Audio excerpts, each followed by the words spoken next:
Everyone, welcome back to U Vidyarthi. I am Akanksha, your English teacher, और हम कर रहे हैं आपके इस चैप्टर के आगे के क्वेश्चन आंसर्स जो कि कंटिन्यू हो रहे हैं, ये वही वाले हैं।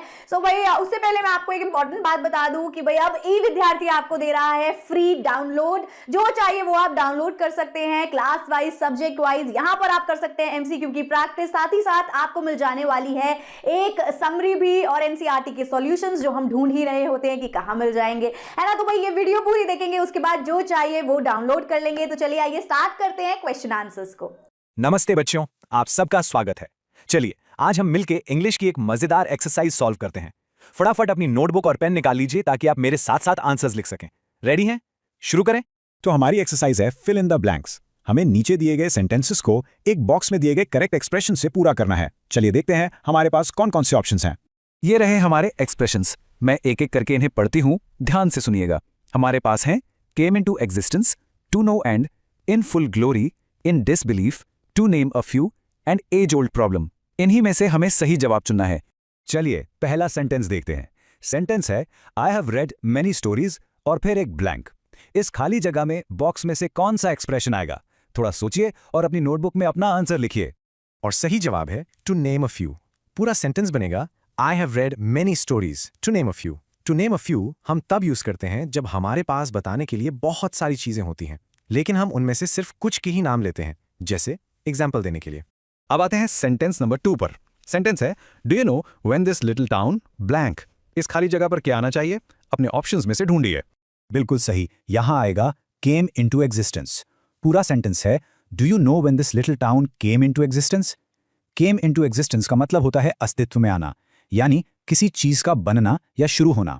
तो ये सेंटेंस पूछ रहा है क्या तुम जानते हो कि ये छोटा सा शहर कब बना था? तीसरा सेंटेंस देखिए, his hard work has helped him blank.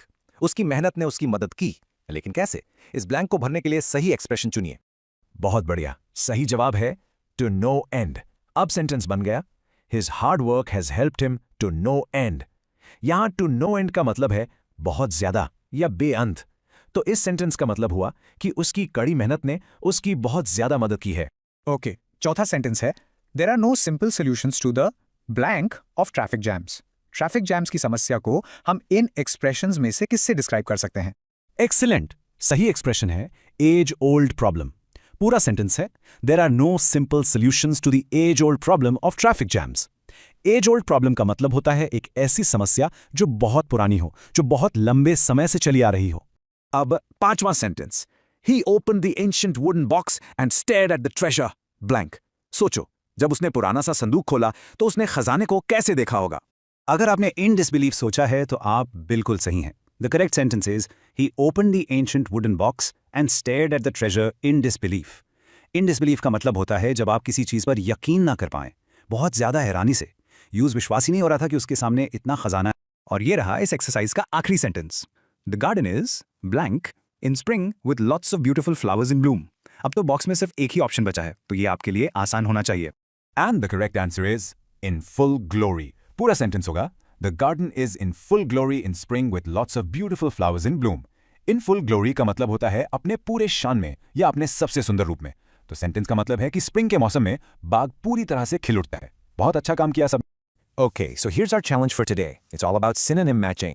देखो, आपको स्क्रीन पर एक बॉक्स में कुछ वर्ड्स दिखेंगे और उसके ठीक नीचे एक लिस्ट है। आपका काम क्या है? You just have to match the words from the list to their correct synonym in the box. Sounds simple, right? All right, let's read the question very carefully together. Box में हमारे पास words हैं colossal, exotic, serene, enigmatic and spectacular. Got it? Okay. और हमारी list है number 1 is mysterious, puzzling, baffling. Number 2, mighty, gigantic, huge. Number 3, breathtaking, stunning, awe-inspiring. Number 4, peaceful, calm, tranquil. और आखिरी number 5 है unusual, peculiar, So let's get started. We'll solve the first 3 matches together step by step. So make sure you have your notebook and pen ready. Okay, our first set of words is mysterious, puzzling, baffling. अब इनका मतलब क्या होता है? इनका मतलब है कोई ऐसी चीज जो बहुत रहस्यमयी हो, जिसे समझना थोड़ा मुश्किल हो। सोचो, बॉक्स में से कौन सा वर्ड इससे मैच करता है? Take a look. Did you guess it? बिल्कुल सही। The correct match is enigmatic. Enigmatic का मतलब ही होता है something that is very mysterious or puzzling. तो जल्दी से अपनी नोटबुक में लिख लो number 1 matches with enigmatic. Excellent work. चलो let's move on to the next one. Number 2 is mighty, gigantic, huge. अब ये सारे words हम कब use करते हैं? We use them for something that is really, really big. तो box में देखो which word fits perfectly. And the correct answer is colossal. बिल्कुल सही. हम colossal word उस चीज के लिए use करते हैं जो साइज में बहुत ही विशाल यानी extremely big हो. Just like gigantic or huge. So, the answer for number 2 is colossal. Note it down. Okay, next up is number 3, breathtaking, stunning, awe-inspiring. In words का मतलब है कुछ ऐसा जो इतना beautiful और impressive हो कि उसे देखकर आपकी सांसें ही रुक जाएं. So what do you think? इसका मैच क्या होगा? You got it. The answer is spectacular. जब भी कोई व्यू या साइट बहुत ही शानदार और अद्भुत होता है तो उसे हम spectacular कहते हैं. जैसे a spectacular fireworks show. तो number 3 का मैच है spectacular. Great going everyone. You're all doing so well. बहुत अच्छा कर रहे हो. अब बस 2 और बचे हैं. Come on, let's solve them too. So our fourth set of words is peaceful, calm, tranquil. इसका मतलब तो simple है, right? शांति से भरा हुआ. अब देखो, box में सिर्फ 2 ही words बचे हैं. Exotic and serene. So which one is it? And the correct answer is serene. Serene का मतलब होता है बिल्कुल शांत और स्थिर. You know that feeling when you're very calm and peaceful? उस feeling को हम serene कहते हैं. For instance, a serene lake. And now for the last one. ये तो अब super easy हो गया है ना? Number 5 is unusual, peculiar, foreign. Of course, हमारा आखिरी बचा हुआ word है exotic. Exotic का मतलब होता है कोई ऐसी चीज जो बहुत ही unusual और interesting हो. And often it's because it comes from a different country. For example, exotic fruits. Fantastic work everyone. We've successfully matched all the words. चलो, अब एक quick final summary देख लेते हैं so that you remember all these new words forever. So, this table puts everything together for you. Let's read it out loud one more time. Enigmatic means mysterious, puzzling, baffling. Colossal means mighty, gigantic, huge. Spectacular means breathtaking, stunning, awe-inspiring. Serene means peaceful, calm, tranquil. And finally, exotic means unusual, peculiar, foreign. Make sure you write this down in your notebook, okay? Well done, बच्चों. आप सबने बहुत ही अच्छा काम किया. Now try to use these new words in your daily conversations, okay? So first things first, आइए सबसे पहले ये समझते हैं कि आखिर ये binomials होते क्या हैं. Okay, so the definition says, binomials are a pair of fixed words joined by and or or. They are often synonyms, antonyms, or rhyming words. Examples are hide and seek and flora and fauna. तो बच्चों, इसका मतलब है कि binomials 2 words का एक जोड़ा होता है, एक pair. ये words हमेशा साथ में यूज होते हैं और इनके बीच में and या or लगा होता है. ये वर्ड्स या तो एक जैसे मीनिंग वाले हो सकते हैं या एकदम ऑपोजिट या फिर उनकी आवाज मिलती जुलती हो सकती है. जैसे आपका favourite game hide and seek. See hide and seek. Alright, चलिए अब एक छोटी सी और मजेदार एक्टिविटी करते हैं. This will help you understand binomials even better. आपको इन बाइनोमियल्स को उनके करेक्ट मीनिंग के साथ मैच करना है. Ready? Okay, so look at your screen. In column 1, we have the binomials. Number 1, odds and ends. 2, on and off. 3, mix and match. 4, all or nothing. 5, part and parcel. 6, pick and choose. 7, sooner or later. And finally, 8, leaps and bounds. Our column 2 में इनके meanings दिए हैं, but they are all jumbled up. So I want you to take a moment, maybe pause here, और अपनी notebook में correct pairs बनाने की कोशिश कीजिए. So, have you all written down the answers? Great job. चलिए, अब चेक करते हैं कि आपके कितने आंसर्स करेक्ट हैं. Let's go through the correct meanings one by one. The first one is odds and ends. This matches with small, unimportant things. तो odds and ends का मतलब होता है छोटी-मोटी, इधर-उधर की चीजें जिनकी कोई खास इंपॉर्टेंस नहीं होती. फॉर एग्जाम्पल, जब आप अपनी ड्रॉअर साफ करते हो तो उसमें से जो छोटे-छोटे पुराने कॉइन्स, कीज या पेपर क्लिप्स मिलते हैं, उन्हें हम odds and ends कह सकते हैं. Next up, we have on and off. The meaning is sometimes, occasionally. On and off का मतलब होता है रुक कर, यानी कभी-कभी. कोई चीज जो कंटिन्यूअसली नहीं हो रही है, जैसे बारिश ऑन एंड ऑफ हो रही है, मतलब कभी हो रही है, फिर रुक जाती है, फिर से शुरू हो जाती है. Moving on to the third one. Mix and match means to put different things together to get a range of possibilities. Simple सा मतलब है अलग-अलग चीजों को मिलाकर कुछ नया और इंटरेस्टिंग बनाना. जैसे आप अलग-अलग टी-शर्ट्स को डिफरेंट जीन्स के साथ मिक्स एंड मैच करके एक नया आउटफिट बनाते हैं. And now we have all or nothing. This matches with something to be done completely or not at all. All or nothing का मतलब है कि या तो किसी काम को पूरे दिल से पूरी तरह से करो या फिर बिल्कुल ही मत करो. There's no middle path. Okay, next is part and parcel, which means complete part of or belong to.